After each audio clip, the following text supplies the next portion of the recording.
We are going. Okay, we talked a little bit about your experiences and your training at Duke Ellington. We're going to talk about some of your students here in just a moment. I thought we'd do as a bridge question from where we left off. There's probably a popular misconception, and singers have it as much, I think, as the general public does, but the thought is that classical singing is somehow about sound, so that your classical singers are all aiming to get a certain sound, right? And that sound is is what we think of as maybe an operatic sound, whatever. La doni mobile. It's a very kind of formal sound. Yep, but forced. Yes, of course. You have to have a horse, of course. And contemporary music, so the comparison goes, is about expression, and individual expression and storytelling. And so the singer has to tell the story correctly, has to act it correctly, and get the right feeling. Yes, the feeling is what it is. So it's if it's 9 crimes, it's got to be in a voice of maybe a criminal or what, but there's all these stretches you make. And the opera singer just gets the right sound, but they all sound alike. That's the cliched notion. And that the pop singers make their money by having their individual sound. Well, I think that's all cliched thinking. There's something to it. But what do you think, how would you interpret the difference between approaching the classical repertoire and the more contemporary repertoire? Well, I have always started out with high school students, some junior high, if they are exceptional. And that's where I got them to sing correctly. Because you were not in this kind of a singing group. You aren't in a movie. You aren't in a stage show where you need a little bit more support and all that sort of thing. Right. But all I want them to do was sing correctly. I don't force them to do for anything unless they really want to do it. So we start out vocalizing, but I explain to them why we do it so that it isn't a matter of force to do something like that that isn't much fun. Yeah. But you learn how to sing correctly on every vowel, every scale, and wherever it is, it has to be right. You don't change this note from that note. It's the same breast support that you're getting, singing the full sound. So there's that part of your approach to technique and to training, which and I asked you this the other day when we were talking about this, to say to a voice teacher of your background, is there such a thing as singing correctly? And your answer was quite affirmative. Yes, there is. Well, the differences that you run into in repertoire, of course, bring you to places that I don't think we need to get into too much here. But there's a lot of contemporary music where people slide around a lot of the notes, slip and slide around.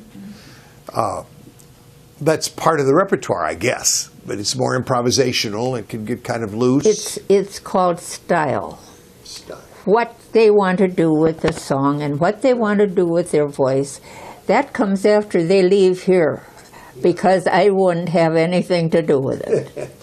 And what I'm trying to teach them how is to use it correctly and enjoy it, because you aren't forcing anything to happen.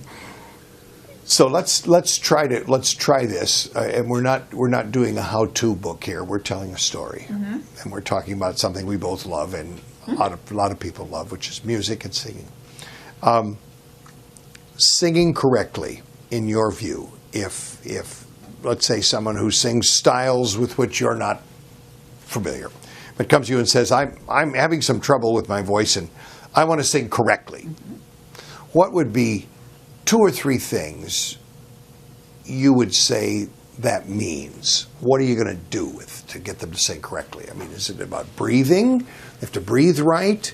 They have to stand? Is it posture? Is that part of it? Is it? We start at the beginning. Okay, let's go. How you are using your voice. Okay. And you have to show them the correct way to do it by having them vocalize. Okay. Which they don't like to do, but some of them do like it.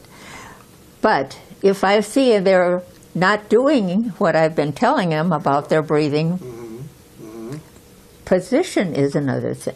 Position. Yeah, Body just position. position? Yeah, because you cannot sing like this and get anything out of here. Shoulders over, okay. And you hold your shoulders back, stand in a nice, comfortable way, Yeah. and you think of what you're doing. You know, you get it in your mind. This is what is causing the voice to sound correctly. So posture, it's an old-fashioned word. We all use it, and people say, sit up straight. Or in school, if you're slouching, the teachers would say, sit up. And, posture is a pretty basic thing. But for singing, it's critical, is it not? It's everything. If you're, as you say, if you're slumped over, you're not going to be able to. And I have many times had to, in operas and musicals, find myself laying on the floor singing a solo. Yeah. And what do you do when you're laying on and singing to an audience that's about 500 people? Asleep, yeah. Right. Yeah, so your technique has to work. It has to do everything. Yeah. So so you're not saying that to sing right, one has to look like someone in an Emily Post etiquette book. No. Now I'm singing, my posture's correct. You could be laying on the floor, but there's something that has to be right, and so it's not just posture, and the is voice it? is still the same. Right. I But mean- it's not just posture, is it? Well, Liz Howe, I also studied with Raymond Katuika at Berklee College of Music, and I remember I was a trumpet player in those days. And he did a lot of breathing exercises. One of the things both of them would do is, Liz had a little thing, she'd say, imagine a string is attached to your solar plexus. And just gently lift your rib cage. Not thrust it up and tighten it up. No, but just you can't do that. get, that's your posture. Up straight, stand up straight. Relax, and not like this. Relax your It shoulders. has nothing to do with it. That has nothing to do with it. You're doing somebody right here that's going to tell you how to sing from here without just knowing.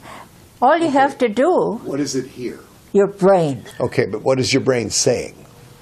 It tells you that that's how you're going to get the correct sound. If you do it right from your body and all the way out. Right. But your brain has to know, you're saying your brain doesn't have to know any specifics, it just knows how to do that. Yeah, but that's what you're learning when you come for a lesson. Because Yes. I'm telling you how to do it. Okay. Okay, if you go home and you say, what the heck did she say about that? Huh? Right. So, And the next lesson you come to, I might say, did you feel that feeling that Right. you've got a rib cage here? And occasionally, when you sing, it goes, yes. Did you just see anything move? Just a little bit. It isn't a big, it isn't that. It's Right. natural breathing. You're breathing in and you're breathing out. You're breathing in and you're breathing out. I'm talking, so I'm doing it. See? But you do it automatically because that's where it's coming from. And that's where you're talking, the way you talk. yeah. So you would, in the vocalizing, you would. That's when you learn how to do it. That's right. That's when you're and what you see what I'm getting at. People explain this differently, and some people explain it incorrectly. They tell people to jam their ribs up into here and tighten this. No. They tell There's people all nothing. kinds of things. There's nothing much more relaxing Yeah. than singing correctly this way. I mean, it's just that in You your, use the phrase diaphragmatic breathing. what's that? Diaphragm. Yeah, Your yeah. diaphragm. But I mean, this is just telling them the part of your body. You don't have to give it a name. You don't have to say, those are your ribs. You're going to expand them all out. Right. Because if you do with what I'm saying right, it's going to go out automatically when you say yes. I didn't wait to say yes, did I? Right, no. But it went right here. It's that sort of thing that becomes a natural feeling. And it goes right with the phrase of song, anyhow you look at it. And that's what I got from Mabel and the lessons I had with her. Because it is something you do not fight to do with your body. You coordinate it, but it'll come Right. You don't. all the time. You're Right. going to be able to sing. Right. Like my 70-year-old friends, you know, that have been in choirs and singing and doing things. I had one that did a lot of solo work, but I didn't like her singing. But it wasn't my student. Yeah. But she couldn't sing a note after she turned 70. Wow. I'm singing high C's. I'm singing everything that I've always sung because I do it naturally. I don't let it get in my throat and get in the way of it. Okay, now you've talked about this before, and I've heard you mention singers. We heard some video the other day, and you were saying that it's all, that the singing is happening in the neck. Who said that? Okay, you said that. Okay, so what does it mean to say the singing's in the neck, happening up here?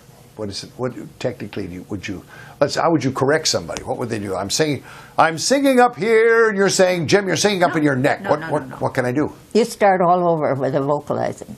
Okay. You just take it all away from them. What vocalizing am I? What went bad? Okay.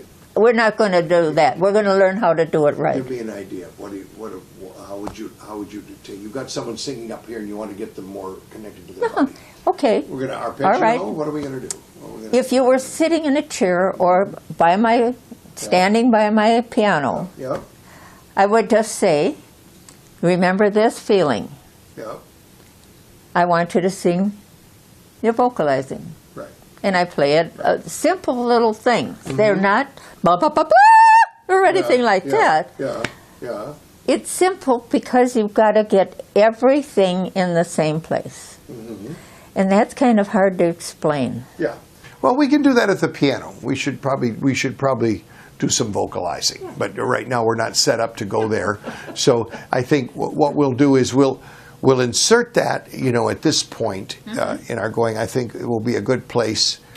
When we edit this, we'll probably insert some work at the piano and talk a little bit about that, because I think you're right, the vocalizing, but I think also you and I both know if someone is singing with, let's say, a poor adjustment somewhere in the body, and so it's not sounding very good, it's a little pinched or whatever it is, that the vocalizing is fine, but you have to vocalize correctly. That's what we get at. And that's what you're talking about. Yeah. So And it's as simple it's as- vocalizing, but it's doing it the right way, and there is a right way. And you know what it is? Once they feel what it is, something happens up here. If I can feel that again, I'll be doing it right. Right. But you have to practice. Oh, there's that. So a lot of high school kids, go home and they say, well, we don't have any time to practice. Yeah. That's why I stopped teaching the high school kids, Yeah. because they don't have time. Yeah. Yeah. And I don't want them singing badly. Well, singing is different.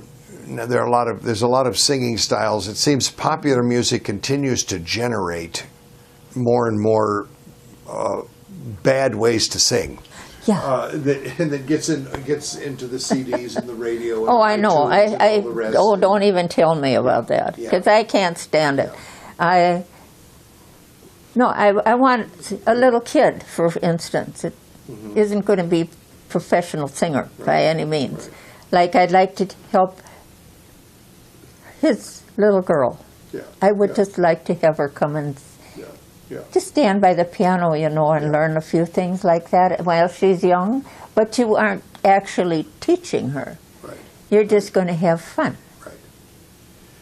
I think what a lot of singers have trouble with, and in my practice, I worked with a lot of theater singers, a lot of actors who wanted to learn how to sing. They didn't sing very well, but they were acting, and so they were getting in situations where they had to audition for shows. And for a lot of them,